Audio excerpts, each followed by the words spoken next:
There we go. Now we're here. How Oh, you doing? how are you? I can see you. Thank you. It's good to see you, Stefano. How are you? I'm fine. I'm fine. Mr. Giuliani, we start right away, okay? So we don't Perfect. waste your Perfect. time. That'll be First great. of all, you are the son of a former mayor, but you are the son of the former Italian-American mayor. Okay? So I would like to know right away from you how do you feel your Italian roots, uh, help you in your life, and not Yeah. only in politics, in everything. Yeah. Well, look, I'm very, very proud of my Italian American heritage. I'm 50% Italian and I'm 50% a little bit of everything else, I think is probably the best way to put it. My mother has some Czech, she has some English, some Polish, so a little bit of everything. But I'm very, very proud of my Italian roots. My grandfather's side of the family comes from Montecatini, just outside of Firenze. And then my grandmother's side comes from Naples. And actually, one of the amazing stops on the campaign trail was in Cortland, New York. So right basically in the center of the state. And there's a guy named Sandro Giordano. And he said that his mother's maiden name was Giuliani. And I said, get out of here. I said, well, where in Italy are they from? They said from Rome. So I said, well, it's more common, obviously, in Italy. It's more common in Italy. We found out that 2 generations before she was in Rome, their family was from Montecatini. So he probably is a cousin, 5 generations removed or something like that, which is pretty amazing. But do you have any memory of you when you were growing up? I mean, your father's been, famous right away because even before he was a mayor, he was a very famous prosecutor. Yeah. But let's say somebody heard your name, okay? Giuliani, did they connect right away with your father or just with your Italianness? In that case, did you feel that sometimes you were kind of, I don't know, I don't say discriminated, but like they were doing some joke like, hey, is your father a wise guy or something like this? Well, I think he was probably exempt from that because of his prosecutions of actually the mafia. And so I think in some ways, actually, Dad tells this story that, when he ran in 1989, he only got about in the low 70s of the Italian American vote. And I think part of that was because the prosecutions were still, very much in recent memory. And so there were less Italian Americans that would vote for him. And then by 1993, I think that number got into the high 80s. So, I mean, it was a big spike there. But no, I would say probably because people are pretty aware of the commission case and his work to go after organized crime, that we don't generally get that stereotype too often.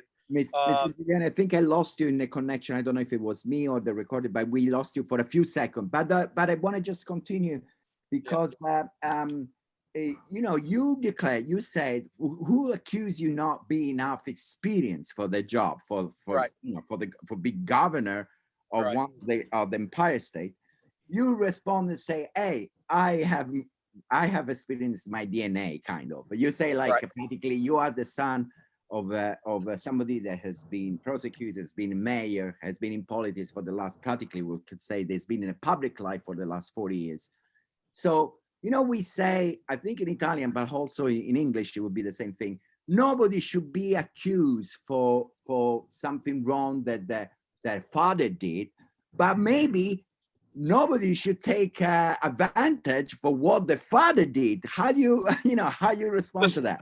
So, Stefano, what I would say is that's only been part of my answer. I think the other part of the answer, and this is the important thing, I think there are some people that don't like to focus on this, is, I worked the last 4 years in the White House, and specifically what I was working on the public policy that the private sector was involved in crafting for the President of the United States. So when it comes to very high level policy, but specifically how the private sector deals with creating public policy. I learned so much over the last 4 years in how to effectively do that. And that's what New York needs right now. New York doesn't need a bigger government bureaucracy from Albany. They need the business leaders of New York to be able to come in and say, these are the changes that we're going to make so we can re-spark investment. We can create jobs in New York, not create a bigger bureaucracy in Albany. So look, part of that also is the fact that, yeah, look, I was on campaigns when I was 3 years old and 7 years old. That's only part of the answer. I don't think that's all of it. But I can see you comfortable talking with journalists or being in a public spot. Right. I can see you're kind of a comfortable. Like it looks like you're enjoying it. I love it. I really do. And I think that's one of the things that's, it gives me such great joy to be able to talk to New Yorkers from all across the state. We haven't been going on much sleep, but the truth is I feel more energized than ever because we're having fun. We're having a great time doing this, and we're going to continue to have a good time. I'm sure that your father taught you also that politics can be tough business, Yeah, I've seen tough that. business means that can come up questions that are kind of tough. For example, I have one for you. You're running. I mean, the way you talk like you're already running against the Democrat, already running against the Governor Cuomo. But in reality, right, you have to get the nomination. And for example, the nomination for the Republican Party, you have Congressman Zeldin, for example, that he is a kind of popular. He is also, you say that you work for Trump. He has been defending the former president. He was defending the president. What I mean, right, he has a kind of a Trump pedigree, Yeah. So what makes you, let's say, for somebody that likes Trump, President Trump, even Trump himself, okay, former President Trump, why should pick you instead of Congressman Zeldin? Yeah, it's a good question. And look, I would say Rob Astorino is a friend of mine. The congressman is a friend of mine. So the other guys who are running, these are guys that, will be working in New York for the next 50 years together. I would say the big difference between all of us is how we're going to be able to turn out, I think, independents and Democrats. And I think some of our earlier poll numbers, I mean, there's a poll that just came out a couple of days ago that shows that in New York City, specifically in the city, we are up double digits on all of our competitors. So, what I would say is I think that we're going to be able to drive out the votes in the red areas of New York where we need to, and we'll actually be able to win some Democrats. Remember, there was a guy named Giuliani who was able to win some Democratic votes 25 years ago. I think we're going to be able to have that same success. And I think that's through policies like school choice, charter schools. Those are helping Blue New Yorkers. I think when we talk about curbing the violence, right, most of that violence is happening in areas that are generally Democratic areas, not Republican areas. So, it's not just a matter of, hey, vote for me because of this. It's vote for me because ultimately your kids are going to have a better chance. You are confident that you will be able to convince your former golf, that you played with President Trump. I was with him on, and that you will convince former President Trump to give an endorsement to you instead of somebody else. I was with him on Thursday. We had a great conversation. I feel confident that, let's put it this way, the president for a long time has given me advice, both personally, politically. And so I feel confident. Yes. So that's your secret card. That's the one that makes you probably win that nomination. But let's go right away to instead your competition. I mean, you win. Let's say tomorrow you win the nomination. We don't know yet. Maybe we don't know yet if Governor Cuomo is going to run. But if he's going to run, like you said, right, it's going to be like, let's start to sell tickets on the Madison Square Garden, right? Who is Ali? Who is Fraser? That's the That was by the way, Stefano, that was the president who made that analogy. That wasn't me. When I first told him that I was running, he said, holy smokes, that's Fraser Ali. I could sell at the Garden with that one. So that's his line that I've been using. So I got to give him credit for that. That's a great line. I would say that's a great line. But I have a question for this, because you, for example, criticized the Cuomo family, not only the governor family, because you say, I don't think he's correct. I don't think he's right that Governor Cuomo he's interviewed by his brother, Chris Cuomo, that he's an anchor, famous anchor on CNN, because you say, you think that that's not correct. It's not fair. Well, I have a question for you on this. I mean, you can talk more about that, but I say, let's say your mother, famous journalist too, your mother, what she asked you to interview you, what you would say? No, Ma, I don't want to interview from you because you're my mom. The one good thing, and I think, I had an Italian grandmother.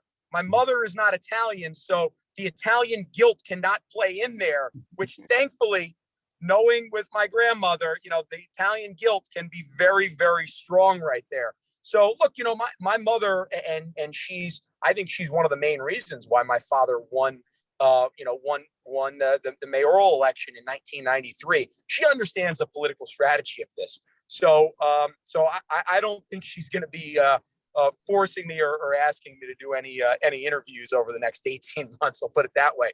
And what I would say is, look, I think if somebody's willing to ask fair questions, then it almost doesn't matter who the journalist. I think. But the truth is, when you look at what Chris Cuomo was doing to his brother Andrew Cuomo, while you had 9,000 New Yorkers that literally were dying because of Andrew Cuomo's policies, 9,000 senior New Yorkers, it shows just kind of how the media has. I think not all people in the media, but I think how CNN has lost their way, and the fact that Andrew Cuomo is completely out of touch with the crisis that was going on in his home state. Okay, I have then another question is to do with the, just yesterday, actually, Governor Cuomo announced that New York now is free, open up again. And we are all happy. I'm sure we are. This is a bipartisan issue in a sense, to be happy about New York, be open again. Yeah. But there are certain problems, let's say, for example, vaccination. I'm not talking only the city that had over 70%, but part of the state, part of the country, United States, you are not vaccinated. Somebody is saying you're not vaccinated because you think you don't need it, because you had COVID. That's what I heard, that you feel like, well, anyway, I went through this. But somebody thinks that you are not vaccinated because you actually don't believe you actually are against vaccinations. So I don't actually, to tell you the truth, myself, anybody is his own choice, in the sense you have your conviction, that's it. But the point is, what do you think a New Yorker should do in this moment? Should get a vaccine or not? I think that should be a decision that every single family makes. That shouldn't be the government who makes that decision. That's what I am very, very clear about on this. This is a decision that every single family in New York should be making, and they should make it themselves, not the government. I can tell you, having watched the government and how they ultimately continue to make decisions for the nuclear family, that's unconstitutional in my opinion. So what I would also just kind of say to the beginning part of your question there is, I'm following the science on this. I get tested with my antibodies every 6 weeks or so. I've got a test coming up this coming week here to make sure I still have the antibodies. But if you look at this, if you look at the Cleveland Clinic on this, this is not, I'm pulling this out of thin air. This is the Cleveland Clinic that says it actually is better to have the antibodies than it is to have the vaccine. Why is that, Stefano? It's because when you have the antibodies, not only can you not get it, but you cannot transfer it at that point. If you have the vaccine, you have a small percentage chance of getting it, but you can transmit it as well. That's the truth is, I'm just following the science on this, and that's why for me, as long as I still have the antibodies, I will not get the vaccine. Once I don't have the antibodies, I will consider it. Very good. I'm going to finish with the last two things is about, again, your father and again, President Trump. I want to ask you this. Your father, of course, you admire your father, but, and I want to ask you, what you will really like to do, like that your father was able to do very well as a mayor or as a prosecutor or something that you admire, but also what you think you should not do, something that your father did during his career, some mistakes, something that you are not proud of it, and you want to, not experience the same thing. What would be that? So let's start with the positive stuff, right? I mean, when I look at my father, we're talking about, I think, the greatest mayor in the history of New York City. I mean, I think it's that simple. And when you look at what he was able to do from a crime perspective, from over 2,200 murders in 1992 to under 600 by the time he left, which got below 300. Now it's spiking back up. I want to reduce crime at a record-setting level, the way that he was able to around the state. From an economic development standpoint, I want to deregulate for businesses. That way we can bring businesses back to New York. I want to create more educational options. I want to take people off of welfare, which we're seeing a massive part right now in New York. We're seeing the unemployment benefits they're greater than actually the benefits of having a job from a monetary standpoint. And that's why companies are having trouble hiring. So there's a lot. I think that would be a very long answer. In terms of what I would do differently, look, I think, and this is probably from my Italian heritage, but I think it's important that, look, my father and I, we don't see eye to eye on everything, but I think we'll keep our laundry in the house in terms of how I would do different, what I may do differently. Because I'm very, very proud of him as my son. Very good. As his son. And about President Trump, President Trump, former President Trump, well, for somebody, he's not former President Trump, because President Trump and a lot of his supporters say practically President Joe Biden is a kind of an illegitimate president because the election were not fair, where there were like some trouble there. And so I want to know exactly what you think. We know that you are a supporter of President Trump, but is President Trump always right? Mussolini, the Italians were thinking that Mussolini was always right. Well, wait a second. Let me just cut you off. Let me cut you off for a second. You're right. Hold on. I'm just going to cut you off on one thing. You're starting a comparison to Mussolini on this? No comparison. Let's just start rephrasing the question. There is an Italian. I think that's part of the perspective here, that you're setting it on a premise where you're going to start asking. No, it's not a premise. It's the language. It's a language. There was a famous phrase. The famous phrase in Italy, right, during fascists, they would say like Mussolini ha sempre ragione. Means Mussolini is always right. It's like the Pope. He's always right. Well, now my question is to you. He's not saying that President Trump is like, I just want to say, is for you President Trump always right? Look, I absolutely was so proud of the many accomplishments of the Trump administration that I played a role in, sometimes a small role in, sometimes a bigger role in. Did I agree with everything the president did? No, of course not, but I would say, 70-80% of the stuff I was not only agreed, but was proud of. I think one of the reasons why we had in 2020, in the early part of 2020, the lowest unemployment numbers since before man walked on the moon, the lowest African-American, Asian-American, Hispanic-American unemployment numbers, was because of President Trump's policies. On the issue, specific issue of the legal election, means like for you, President Biden is the legitimate president? Joe Biden is president of the United States. With that being said, I read through over 200 of the over 1,000 affidavits that came in after November 3rd, discussing the election irregularities that Americans saw. They signed those under penalty of perjury. If ultimately we're saying that there were not issues that need to be solved from the 2020 election, then we're just not being unbiased on this. So I would put it this way.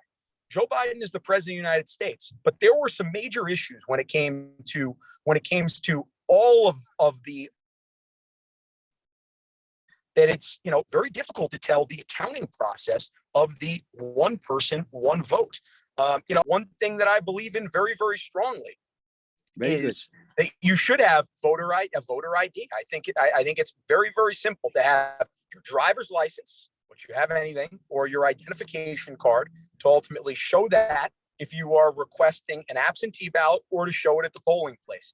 That to me is just a common sense issue. That is not a red or a blue issue. That's a common sense issue. Very, very, very good. Mr. Giuliani, the last, you will like this question. is the last thing. Yeah. Is President Trump, you play golf with President Trump. We all know, okay? Do you let him always win, or sometimes you're gonna win? No, what I would say is this. You know, we have you know, it's been wonderful getting a chance to you know, spend time with him on the golf course when I had. He is I mean, he's a tremendous golfer. For an amateur golfer, he's very good. He's a very clutch putter. But I would say I would say I'm a slightly better golfer than he is. But I did it as a profession for a while. So if I wasn't, the good news is a lot of times we're on the same team. So there doesn't have to be a, you know, I don't even have to get to that point. So when we're on the same team, then a lot of times it's just we'll win together. And also when we're not on the same team, that generally means that we're playing with you know, like Tiger Woods or Phil Mickelson or something like that, or Brooks Koepka, who is by far a far better golfer than both of us. So very good, Mr. Giuliani. Thank you so much for this interview. Good Thank luck you, with your race. And if you end up to win the nomination, you know, yeah, I hope you will give another interview to La Voce di New York when you know. I love that. I would love that. I would absolutely love that. It's been great talking with you, and I would love to do another interview. That'd be great. Thank you. Good luck. Good luck. Thank you, Stefano. I appreciate it. Bye-bye. Bye.